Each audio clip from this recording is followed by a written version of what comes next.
Esta carrera inaugural en Bahrein fue un carrerón y nos trajo grandes sorpresas y grandes decepciones respecto al año pasado. Voy a empezar con las decepciones, porque pienso que las malas noticias deben decirse primero y además porque el último piloto de la tabla de posiciones está en este equipo.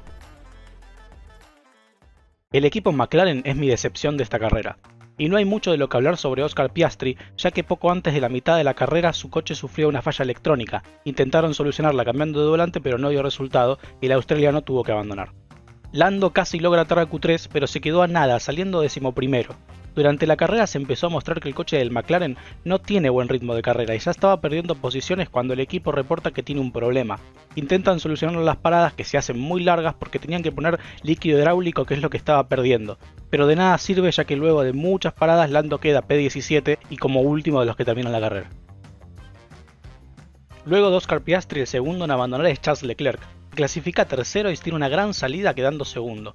Luego de las paradas, Checo le vuelve a adelantar y Charles nunca puede alcanzarlo. Cerca del final su unidad de potencia se rinde y pone final prematuramente a su gran premio. El que sí pudo terminar la carrera de Ferrari fue Carlos Sainz. Carlos no tuvo su mejor carrera en la historia, pero tampoco lo estaba haciendo mal, simplemente los tiempos fueron cayendo vuelta tras vuelta y no pudo defenderse mucho de Fernando Alonso porque si perdía más tiempo también le cazaría a Lewis Hamilton. Ferrari para este 2023 tenía tarea. Durante 2022 decidieron dejar de desarrollar el coche prematuramente para centrarse en este SF 2023, pero parece que no sirve de mucho cuando uno de tus problemas más grandes sigue siendo la degradación de neumáticos, que todavía están sufriendo. Otra de las cosas que tenían que mirar en Ferrari es el problema del porpoising. Al final de la carrera, que por razones evidentes no pudimos ver en Leclerc, a Carlos se preguntaba en la radio por qué el coche rebotaba tanto, y ya tenemos el primer "we are checking" de esta temporada. Y en Ferrari también tienen que ver el problema de la durabilidad de su unidad de potencia. Antes de que arranque la carrera, Charles Leclerc ya le estaban cambiando una batería y también la consolita electrónica, que son componentes de los que solamente disponen 2 por temporada.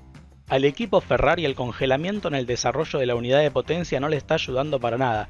Parece que tuvieron que adelantarse mucho en el desarrollo del motor para poder alcanzar una cantidad de potencia óptima para poder pelear por podios y victorias. Pero es muy fácil poner en duda la durabilidad de este motor cuando Alfa Romeo también tuvo un problema durante la pretemporada. Esteban Ocon tuvo una salida terrible rompiendo parte del alerón, y luego además le dan una sanción de 5 segundos por ponerse mal en la parrilla de salida, pasando del límite del cajón. Ya cuando se detiene y tiene que cumplir la sanción, el equipo de mecánicos cuenta mal y se adelantan a tocar el coche, por lo que la FIA le otorga la misma sanción de nuevo, que cuando para y la tiene que cumplir, Esteban se equivoca y sobrepasa el límite de velocidad en el pit lane. En fin, que esto le da otra sanción, y después de tantas penalizaciones el equipo decide retirarle y no desgastar más el motor en una carrera que ya era imposible que consiga puntos. Por otro lado, Pierre Gasly hace un carrerón, colocándose en 9ª posición saliendo desde el fondo de la parrilla. Con un buen ritmo y buena estrategia, lo que no pasó a su compañero, estaba girando muy cerca de los puntos ya luego de la primera parada.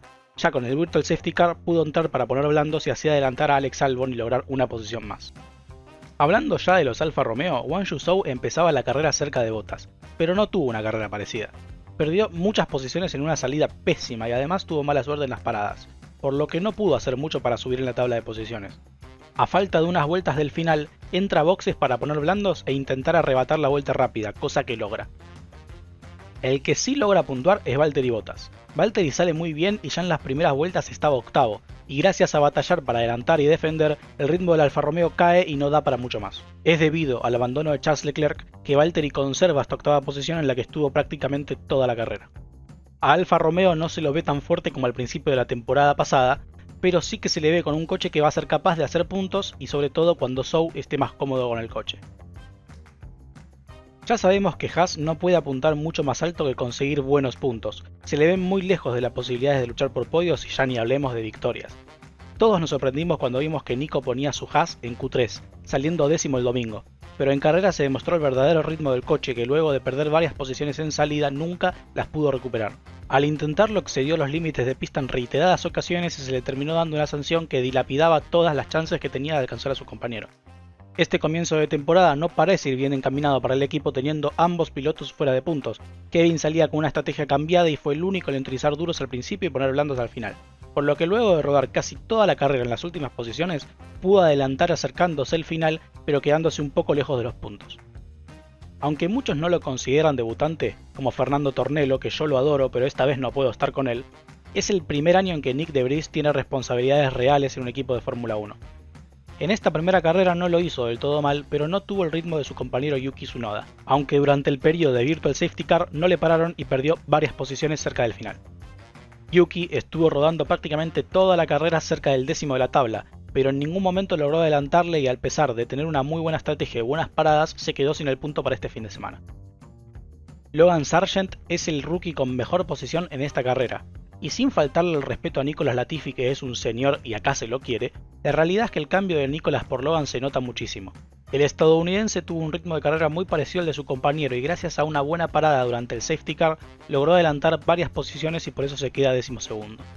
Pero es Alexander Albon el que sí se lleva el puntito de la 10ª posición. Ahora sí podemos hablar de un Williams que trae un coche con buenas bases y que luego de algunas mejoras podría estar peleando por puntos constantemente. Si bien es cierto que sin el abandono de Charles Leclerc y Ocon habría sido muy improbable esta posición, Alex tuvo un muy buen fin de semana casi entrando a Q3 y sumando al primer tiempo de la temporada para un equipo que por mucho tiempo le costó bastante sumar algo, en una carrera en la que ganó varias posiciones en pista. George Russell tuvo una salida mala, siendo adelantado por su compañero Lewis Hamilton que salía justo detrás. Al principio George estaba presionando a Lewis e incluso se quejaba en la radio de que o bien estaba gestionando demasiado o simplemente Lewis estaba yendo muy lento. Casi una vuelta después de decirlo, George se va largo en la curva 10 y ya no vuelve a atacar a Lewis. Luego fue adelantado por los Aston Martin y tras el abandono de Leclerc queda en 7º lugar. Los Mercedes no están tan mal como hicieron creer hasta la clasificación, pero tampoco es el cohete que a ellos les encantaría tener.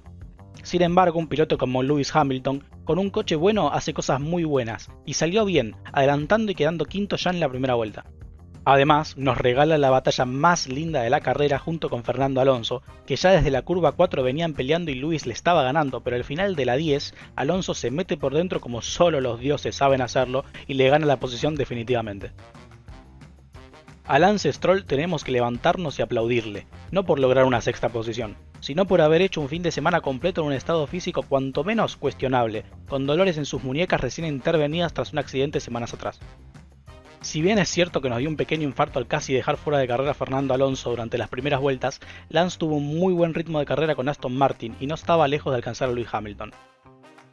Fernando Alonso es el piloto del día y el piloto de este principio de temporada. Finalmente, al español que acierta en un cambio de equipo, se le da en sus propias palabras un coche hermoso de conducir. Fernando había perdido posiciones de salida con ambos Mercedes, pero gestionando los neumáticos y batallando con Lewis Hamilton, logra su tan ansiado podio número 99. La temporada es muy larga y estoy seguro que el Samurai ahora sí tiene una espada a la altura. Aston Martin tiene una muy buena base sobre la que construir un gran monoplaza y luchar por más podios, aunque los primeros parecen imbatibles, habrá que esperar. La Fórmula 1 necesita y debe darnos estas imágenes, y no lo digo porque sea Fernando Alonso, sino porque pienso que a los grandes hay que darles lo mejor. Fuimos privados por casi una década de ver a uno de los mejores pilotos que hay en conducir un buen coche, pero gracias a Aston Martin y también a Otmar Szafnauer por hacerle irse de Alpine, este año podemos disfrutar. El único pensamiento que yo me llevo de este equipo negativo en esta carrera es que habría pasado si en lugar de Lance Stroll teníamos a Sebastian Vettel luchando contra Fernando Alonso. Sin desmerecer a Lance Stroll, creo que habría sido algo fenomenal de ver. Los imbatibles son ni nada más ni nada menos que Red Bull.